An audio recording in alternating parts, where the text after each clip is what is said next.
Thank you. Susan. Yeah. What is it? I've actually just been listening to Bonnie and I mean enjoying myself. Bonnie's just she's just a very strong force. One of my mentors in the industry. I've just been enjoying myself the way she was just talking about the value chain. There you go for the person that asked that question. Yeah. That's right there is the value chain of tourism. Taking it from where Bonnie stopped. Yeah. So if you remember, it starts from maybe I would say the travel agent or the tour operator. Where the person goes to ask for counsel. What do? I want to go on a trip. It starts from there. And of course, the travel agents, yeah, employs staff. There's so many downline from there. Then, of course, it now goes to the transport. Now, there are different means of transport. For some trips, you can use the 4 means of transport. While some trip, you might use only one. What do I mean? If you're going somewhere in Africa, you're going to use the first type of transport, which is the air transport to take you there. You get there. Bonnie has mentioned the transfers, the taxis, the buses, that's road transport. And if your itinerary happen to have a beach itinerary to it, you have opportunity to use the water transport. That is another massive world on its own. When I got close to the boat operators in Nigeria, that's when I knew that sector is bigger than what we see.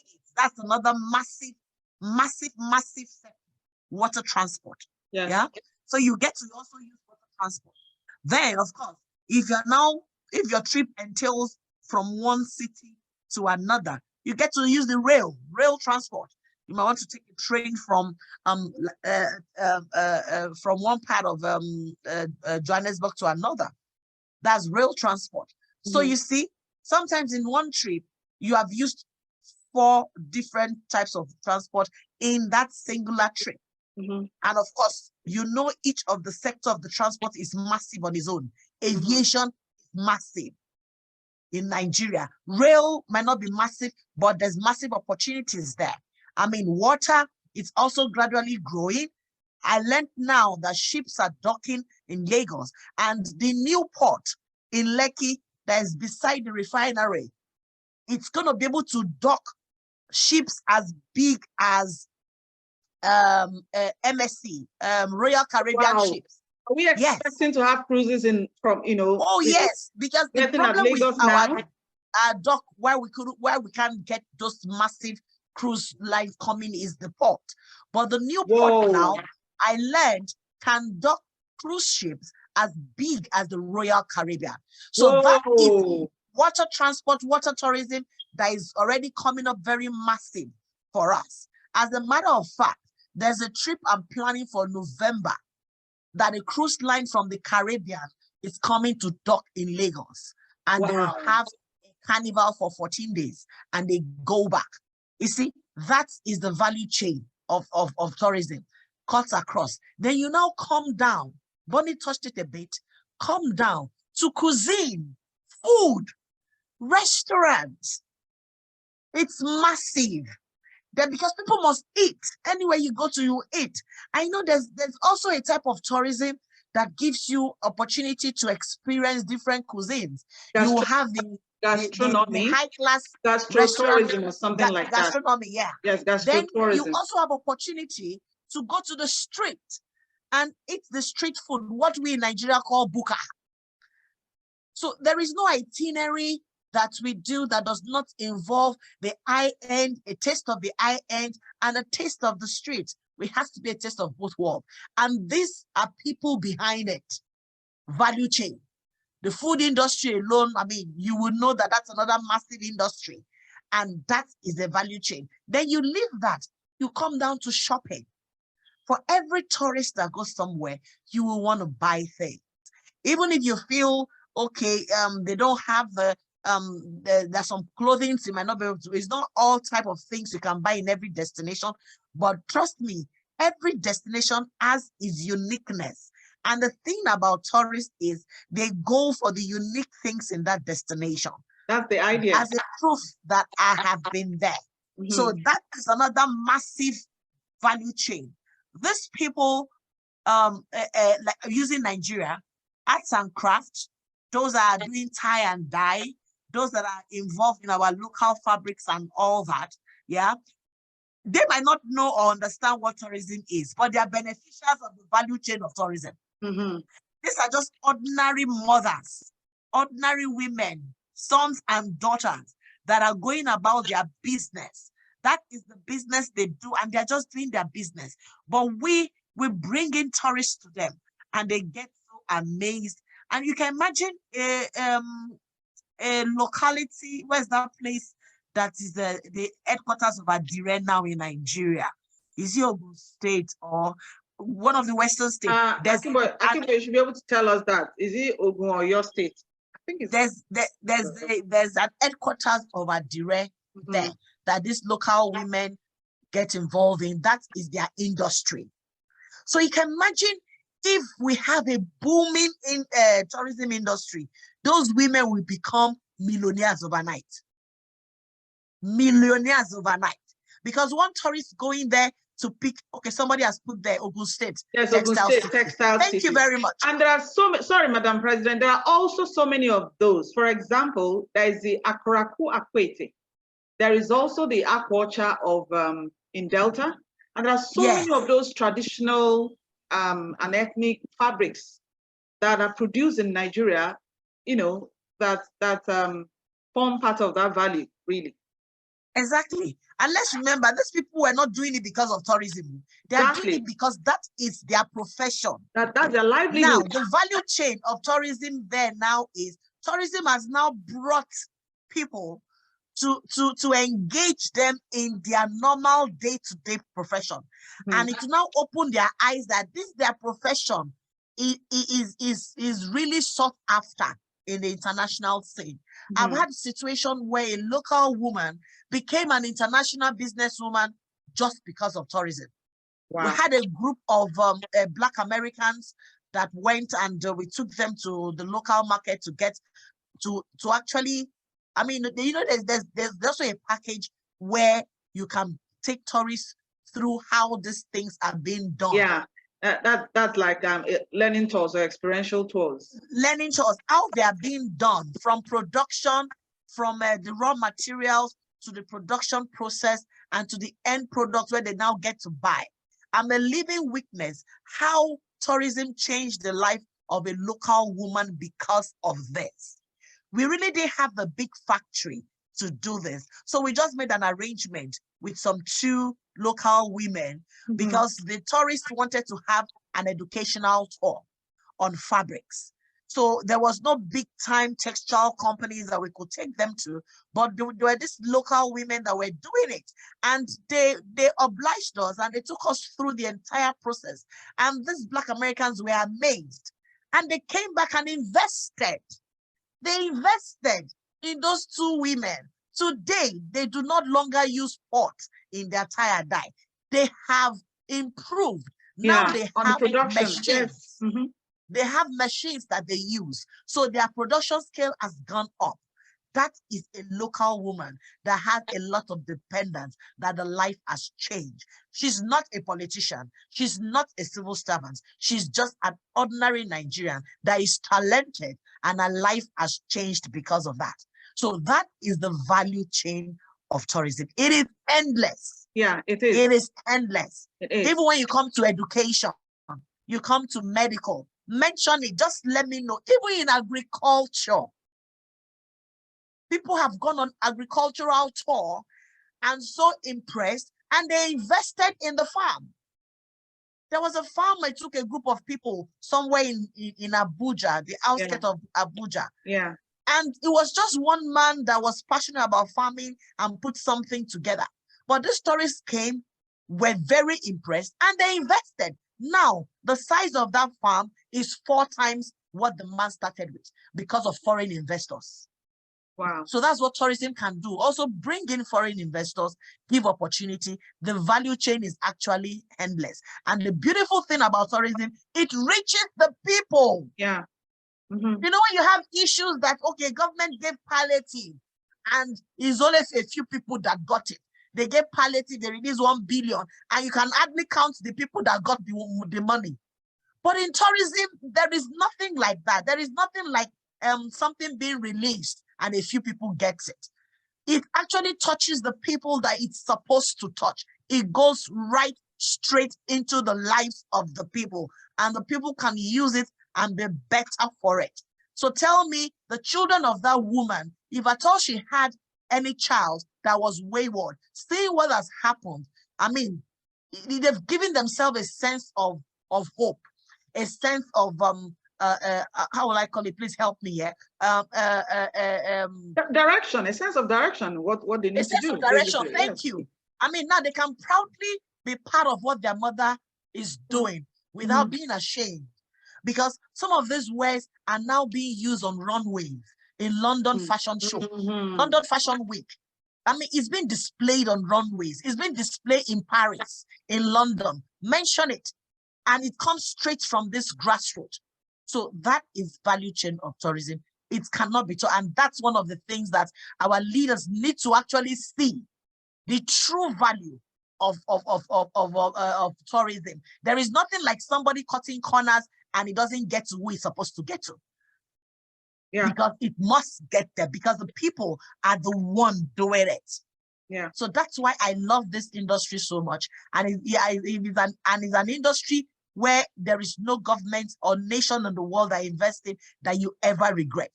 You can go to bed and sleep because you know your people are being taken care of, even in their own little corner and what they do locally. So there is a chart post on the chart. So I'm going to read it out. Tourism products include all services or experiences that are offered primarily to tourists in the destination they are visiting, such as accommodations, restaurants, fishing trips, hunting excursions, aurora tours, sightseeing trips, museums, cultural centers, arts and craft stores, or indigenous cultural experiences. Yes, and you know, all of this is summed up in the fact that the tourism value chain is a tool that can be used to trace the income flow as it flows from the tourists arriving, being picked up, being lodged in a hotel, having these immersive experiences, eating from the restaurant, and goes down to the farmer who produces those food. So it traces the income flow to every person that plays in this chain.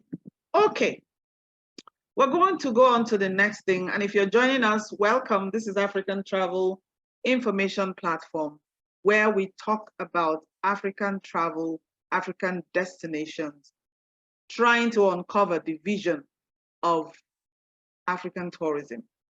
Today, we are looking at Intra Africa tourism, the opportunities and the benefits. And I have three wonderful ladies in honor of this month, March, which is the month for women. Susan, Alisa, and Bonnie. Susan from Nigeria, Alisa from Ghana, and Bonnie from South Africa. Now, we want to talk about intra-African tourism. I think it was Bonnie that mentioned COVID and how we realized that as Africans, we really, have to look within, because the world shuts its windows to us. The world practically shut down during COVID, and there were a lot of lessons that we learned. One was, it would be easier to travel within an African country, and actually, a lot were discovered. There were a lot of discoveries made in African tourism during that period. So my question to the three ladies with me today is, how do we build an intra-African tourism? I know there is a plan to host the very first edition of the International Travel and Tourism Conference in South Africa. And it's being powered by these two ladies here. Three, actually, three of them. Bonnie is the back end, making sure everything is okay. Susan and Alisa are the ones pulling Nigeria and Ghana to be in South Africa. I'd like to hear from, first of all, Susan, you will go first. How do we build and implement an intra-African tourism? How do we do that? Very interesting question, and also something that I'm very passionate about. While I was talking, a question popped up. I don't know, if a question popped up, I saw it briefly, but I can't remember. Something about tourism being this good. Why? Hello, can you hear me? Yes, you went off a bit, but you're back on now. Okay. I think a question popped up somewhere. If tourism is this good, why has Nigeria not embraced it? Interesting question. That's the thing about human beings, yeah? Sometimes we know what is good, but you cannot just explain why somebody's not going for it. So that question doesn't have a yes or no answer. If you're married and you have kids, especially when they become teenagers, they're trying to make a particular decision, and you, as the mother of the family, that's not the best decision. Sometimes, no matter what you tell them, yeah, no matter what you say, they will still want to go with that decision. And they will go with it. Then luckily, if they're lucky, they learn their lesson along the way and come back. If not, that's life. We are a creature of choices. So tourism is this good, and I still stand on it. That is one of the best industry you can be in. But then, why is Nigerian leaders not developing their own? That is like having a teenager that is going on a particular journey that it's not the best, but they still insist. So you see, some people have to come to some certain things by themselves. And that is why I said I am very hopeful. And that is why we will continue to engage and we will continue to talk until we see the one that also see the way we see. Human beings, until they see it, they really don't know the wealth in it. So that is just by the way to explain why it has not been well developed. It's just to have the right person that sees the potential. Until you don't see a potential in something, you don't know that a thing has potential. You have to see it. So our prayer is, let them see it. That's just what we want. Anybody that sees the potential in tourism, trust me, they will embrace it 100%. So the problem with us, Nigeria, some of our leaders are yet to say that is the issue. And we are praying and we'll continue to pray they will say it. Coming back to the question about intra-African travel, I will maintain that Africa has the opportunity to rise up to #1 position in terms of travel and tourism, but we are not there yet. Africa, as it is now, we are about 11% in the world. Middle East and Africa, actually, Middle East and Africa, 11% in the world in terms of travels and tourism worldwide. Europe still is the largest. Yeah. Europe is the largest. Ask me why. It's simple. Europe is borderless. Yeah. They do not have borders. Mm-hmm. They do not have borders. That is why they are #1. I don't think Europeans travel as much as Nigerians do. No, I don't think so. They plan maybe once a year, but Nigerians yes, are always on the or as much as Africans do generally, like our brother Ghana too as well. Yeah. South Africans. They don't travel as much as we do, but yet they are higher. I think they are #1 in terms of travel and tourism. Why? They are borderless. I can go to Europe and tell myself, you know what, I want to explore. With just one visa, even for me that require a visa, I can explore Europe and have maximum fun. I can exploit the entire 4 types of transport. I go by air to some European countries, go by train to some other ones, connect by sea to some other ones, do road in some other ones. It's fun. That only happens in Europe. That's why they're number 1. So I say Africa has the opportunity to actually be number 1 if we'll drop our borders. You see, these borders, I listened to the president of Kenya. He was talking. The borders were given to us, and we sat down and held it so strong to our heart, and we refused to let go. The borders were never there, and it was like we should let go of the borders. If we let go of the borders, you will see how that 11% will rise so fast to becoming number 2 and eventually number 1 in the world in terms of travel. So for me, to really take care of this Intra Africa travels, number 1, we need to drop our borders. What are we afraid of? We are Africans. We are one. What are we afraid of?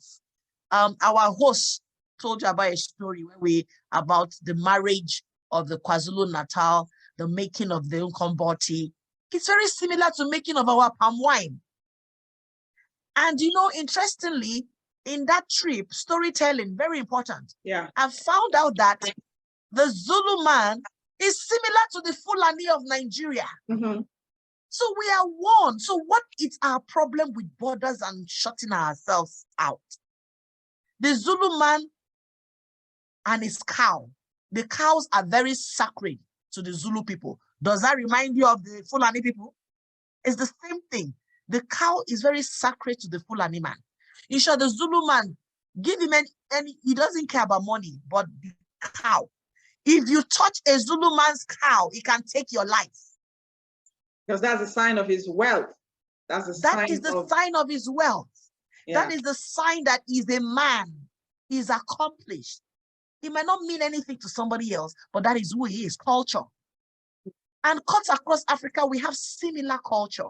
That is the culture of the Fulanis of Nigeria. It's the same thing. So we are one and the same. So what are we afraid of? That's number 1. Why are we so afraid that we are locking up ourselves and stopping each other from moving around? It's like you having a mansion, a very big mansion, and some rooms in the mansion are locked away from you, from entry. That's how Africa is. It's a very big, one big family. And yet we are locking up some rooms. Okay, some members of the family, okay, maybe the first child is only allowed to go to a particular section of the house. Some other children are not in your own home, because I see Africa as our home. We are Africans, we are one, and we are locking up ourselves, restricting ourselves. So the leadership of all African countries, sincerely, needs to really sit on the table. Until that is done, we will be scratching the surface.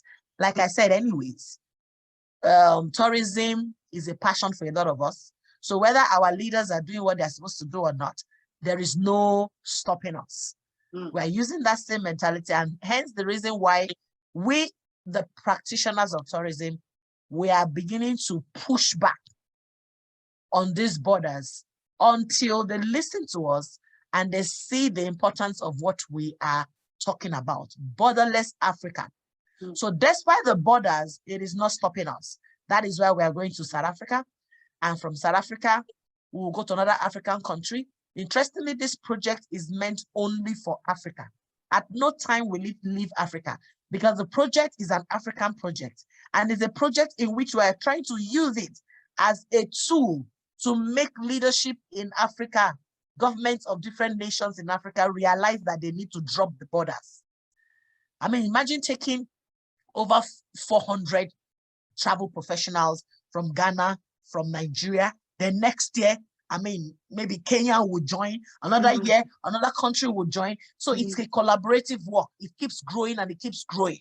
We are promoting ourselves. we are educating ourselves about the continent, we are getting awareness, getting to know our continent, getting to know and to appreciate it, and rubbing minds together to see how this continent can be better sold, even in the midst of the borders, which is a major restriction, major restriction for us, but we're still pushing. I'm sure one day they will listen and they will see what we are doing, and eventually the dream of having a borderless Africa will eventually come to a reality. So for me, lose the borders. Yeah, okay. Thank you. Alisa, how can we build and implement an intra-African tourism? Yeah, thank you. How do we do that? I like what my sister said, they should leave the borders. You know, relatively, we know Africa remains less for the global tourism market, but I believe we can do better if we all play our role. The question brings itself. You know, let's come home.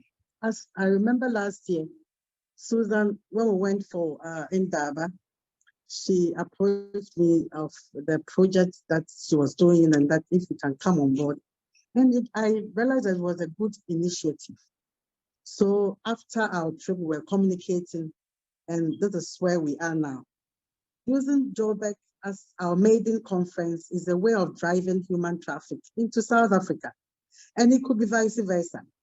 If same is done, apart from Joburg, we even hope, as she rightly said, that we can extend this event to other countries, like Zimbabwe, blah, blah, and on and on and on, it will grow. You can imagine, even though the angle of number of people who are generating to visit each African country. In conclusion, it means that we are building and implementing the intra-African tourism. So it starts from somewhere and it grows. So, I mean, we'll one day say that I think we have gotten to the level. Somebody will conceive it. And when you join with other people, the collaboration is good. I was even saying that now that we have good collaboration, we are thinking that even Ghana tour operators will visit Nigeria, and Nigeria too will also visit Ghana. And it's all part of it. Yeah, it's all part of it. If we do that, then we will build and implement the intra-African tourism. So I think let's push, and it will help all of us. Thank you. Thank you, Alisa. So before I go to Bonnie, I just want to summarize some of the points both of you have made, Susan and Alisa have made, to be able to achieve the intra-Africa tourism vision. One is borderlessness. We need to bring down those walls, that will restrict visas and all of that. But I'm aware that some, regional blocks also, they don't have those visa restrictions. For example, I can go to Ghana. I don't need a visa. To the best of my knowledge, I don't think I need a visa to go to Ghana. I don't need a visa to go to Togo. So West Africa, if I'm going to any West African country, I'm not quite sure I need a visa. So that's a good thing. But I think it should extend to all of Africa, which is what Susan is saying. It should extend to all of Africa, taking the example from the European countries. But let me chip in this. You see, also on the other side, as my Susan is saying about that, the other side, you see, the narrative should change. In terms of issuance, recently Ghana, if we could follow the social media, the issuance of visa from South Africa. Most of my members have delayed and all that. I think I went. They called me for a meeting. But all that I'm saying is, let's also deal with credible people so that they wouldn't be suspicious that people will go and they will not come. So we are professionals, so we should try and get people who are credible, who really want a holiday, that they will go and come back, but not sending people who will go and they will not come back, that the council or the people will be suspicious. So I want to stand on your platform to also add my voice on that.